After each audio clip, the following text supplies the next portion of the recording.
Breaking చూస్తున్నాం. BRS MLC కవిత ఇంట్లో IT సోదాలు కొనసాగుతున్నాయి. ఢిల్లీ నుంచి వచ్చిన 10 మంది ఐటీ అధికారులు తనిఖీలు నిర్వహిస్తున్నారు. కవిత నివాసం వద్ద భారీ బందోబస్తు ఏర్పాటు చేశారు. భారీ బందోబస్తు మధ్య తనిఖీలు నిర్వహిస్తున్నారు.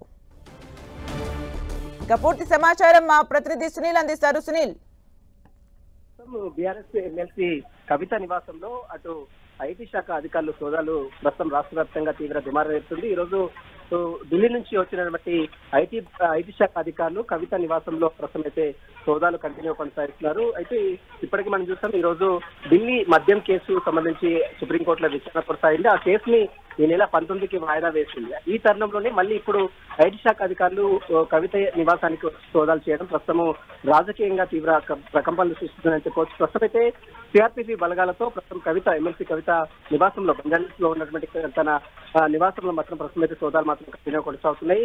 దేనికి సంబంధించి సోదాలు చేస్తున్నా ఏంటి అనే దానిపై కూడా మరి కాసేపులోనే పూర్తి వివరాలు కూడా వచ్చాయి. ప్రస్తుతం అయితే బంజారాస్ లో ఉన్నటువంటి కవిత నివాసంలో మాత్రం ఐటీ అధికారులు, ఢిల్లీ నుంచి వచ్చినటువంటి ఐటీ అధికారులు మాత్రం సోదాలు మాత్రం కంటిన్యూ కొనసాగిస్తున్నారు. అంటే సునీల్, కవిత నివాసంతో పాటు ఇంకా ఎక్కడైనా సోదాలు నిర్వహిస్తున్నారు? ప్రస్తుతం కవితకు సంబంధించి కంపెనీలు ఏదైతే గతంలో ఉన్నాయో ఆ కంపెనీకి సంబంధించి దానిపై కూడా పూర్తిగా సోదాలు జరుగుతున్నట్లు కూడా కొంత సమాచారం తెలుస్తుంది. ప్రస్తుతం అయితే కవిత నివాసాలు హైదరాబాద్ లో ఉన్నటువంటి బంజారాస్ లో ఉన్నటువంటి తన నివాసాల్లో మాత్రం అయితే ఐటీ శాఖ అధికారులు, ఢిల్లీ నుంచి వచ్చినటువంటి ప్రత్యేక బృందాలు మాత్రం ప్రస్తుతం అయితే సోదాలు నిర్వహిస్తున్నారు.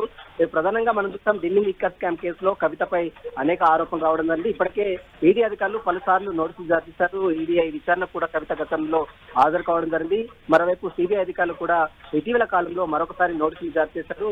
మరోవైపు ఇప్పటికే సిబిఐ అదేవిధంగా ఈడీ విచారణ సవాల్ చేస్తూ కవిత మరోవైపు సుప్రీంకోర్టులో పిటిషన్ దాఖలు చేసింది. ఆ పిటిషన్ పై కూడా ఈ రోజు సుప్రీంకోర్టు విచారణ చేపట్టింది. అయితే ఆ పిటిషన్ పై ఈ రోజు విచారణ చేపట్టిన సుప్రీంకోర్టు తదుపరి విచారణ 19కి, అంటే ఈ నెల 19కి వాయిదా వేయడం జరిగింది. మరోవైపు విచారణ సుప్రీంకోర్టులో విచారణ కొనసాగుతుంది. వైపు ఢిల్లీ మద్యం case, Delhi liquor scam case వైపు విచారణ కొనసాగుతున్న నేపథ్యంలో ఇప్పుడు ఈడీ సిబిఐ విచారణ తర్వాత ఇప్పుడు ఐటీ శాఖ అధికారులు రంగంలోకి దిగడం పట్ల కొంత రాజకీయంగా ప్రకంపనలు ఎన్నికల సమీపిస్తున్న నేపథ్యంలో ఇప్పుడు కవిత నివాసంలో ఐటీ శాఖ అధికారులు సోదాలు చేయడం మాత్రం తీవ్ర రాజకీయ దుమారం రేపు ప్రస్తుతం అయితే సోదాలు మాత్రం కంటిన్యూ కొనసాగుతున్నాయి.